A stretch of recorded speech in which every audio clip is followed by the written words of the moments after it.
Hello children, now we'll go on to the next battle.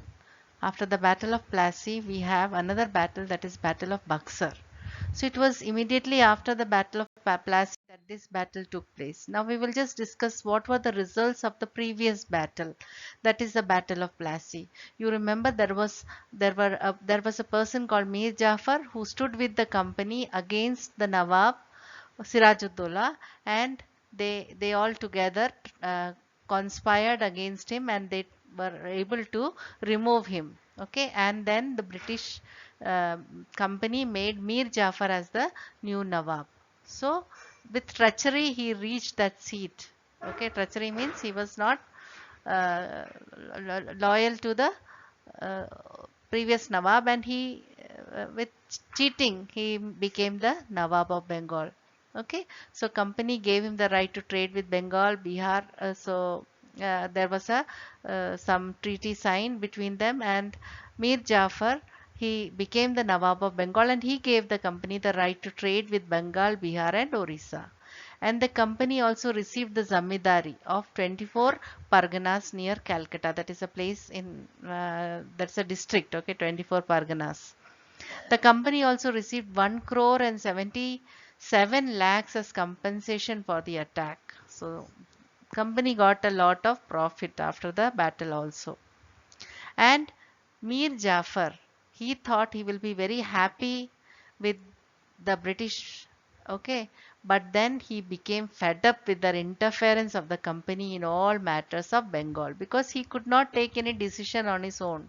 He was completely, he became a puppet in the hands of British.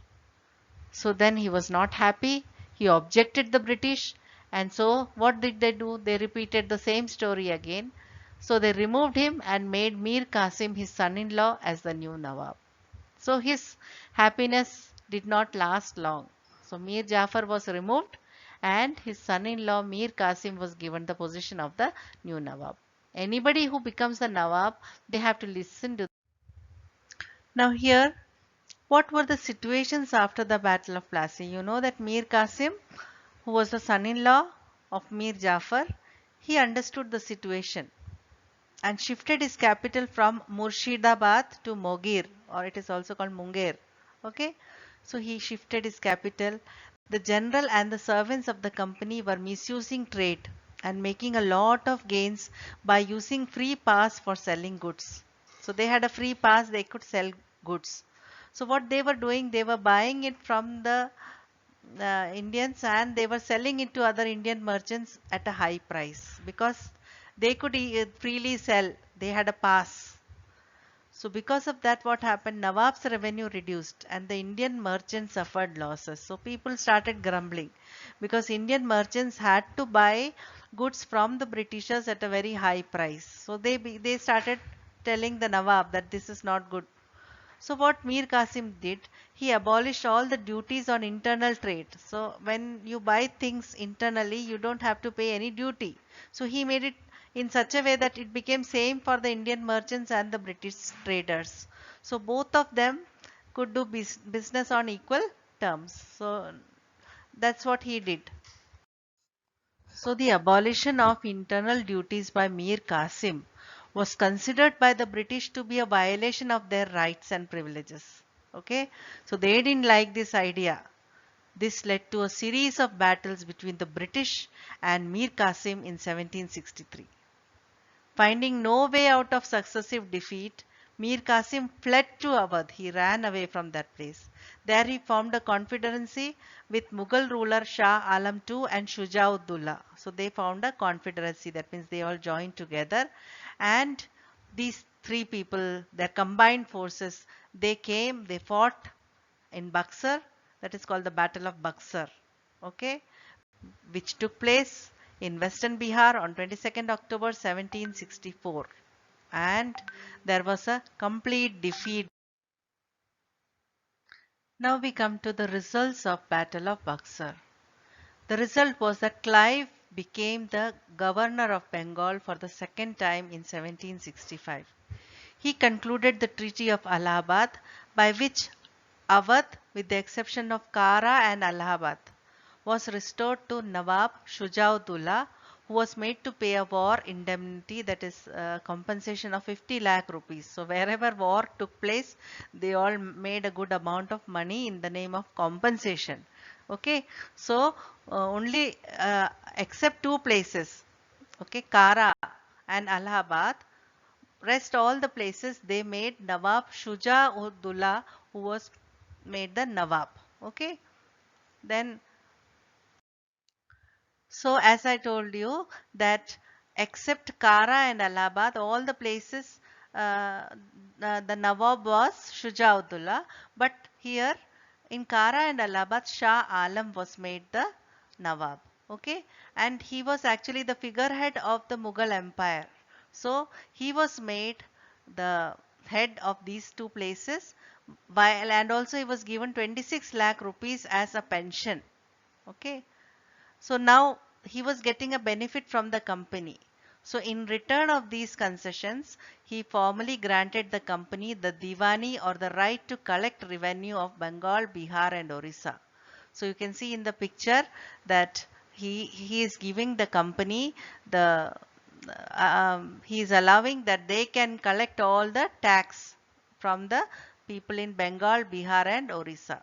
So instead of 26 lakh rupees that they gave to Shah Alam, they got a big profit. The company was to collect revenue from those provinces and to pay the Nawab a sum of 53 lakhs a year. Okay, so this was all the terms and conditions. A defensive alliance was also concluded with the Nawab of Awadh, by which the company undertook to provide with him troops in case of need, provided he paid for the maintenance. So they also said that if the Nawab Shah Alam wanted any help in terms of any military help, okay, any troops he needed for his protection, they will also give him that protection.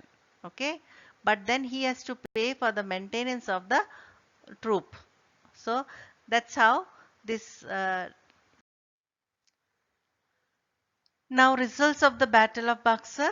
The Battle of Plassey was won by British treachery, whereas the Battle of Buxar was actually fought against the three powers of India. So you know that Battle of Plassey was won because the people who were under the Nawab, they all tried to join with the Britishers, and they cheated the Nawab Sirajuddaulah, and then they fought and Mir Jafar was made the Nawab. That you know that how treachery. So that was not the real fight. But here what happened? They actually fought against the three powers of India. So they understood that they are stronger than the Indian army. So their combined defeat, the defeat of the Indians in the Battle of Buxar, okay, that proved that strengthened the British army, and they understood that the Indian army is very weak and they can easily overpower them. The arrangement made by the Treaty of Allahabad meant actual transfer of the administration of Bengal to the company. So you know that after the Battle of Buxar, Shah Alam signed a treaty with the company that they can collect the revenue. So in that way they were giving actually the administration in the hands of the Britishers. As a result, the revenues of the most prosperous Indian provinces were placed at the company's command. So they were able to collect the revenues from the most prosperous Indian provinces. The Nawab sold his independence to the company, failing to realize its long-term implications. So Nawab didn't know that in the long term it will prove so much of a disaster to our country. Okay, so he just did it for his own profit.